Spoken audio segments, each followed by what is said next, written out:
জীবন হাতে হাতে কিছু করতে পারলাম না রে। এই জীবন আর ছুটে মরে যাচ্ছে। আর ভালোই লাগছে অ্যাকচুয়ালি। সে সারা জীবনে সালা মাথায় খাটিয়া খাটিয়া ওরে চুদালে কে রে কবে না এ কবে এ দাঁড়া দাঁড়া দাঁড়া দাঁড়া দাঁড়া দাঁড়া রে কবি দাঁড়া রে ভাই দাঁড়া রে अरे ठीक है। গাড়ি তো খুব ভালোই রে, হেভি গাড়ি রে। अच्छा কালো পরি রে, কাঁচ লাগানে আরে মুখ দেখতে পাইছে। তো গাড়ি কবে নিলি রে ভাই?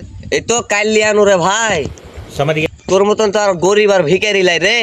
শালা সারা জীবন মাঠে ঘাটে খাইতে কিছু করতে পারলি নি। আর আমাকে দেখ 6 মাস হইলো না বোম্বে থেকে আমি ওই যে গাড়ি লিয়া লুনু 2.5 লাখ টাকা দিয়ে। শালা দেখ আসি কিছু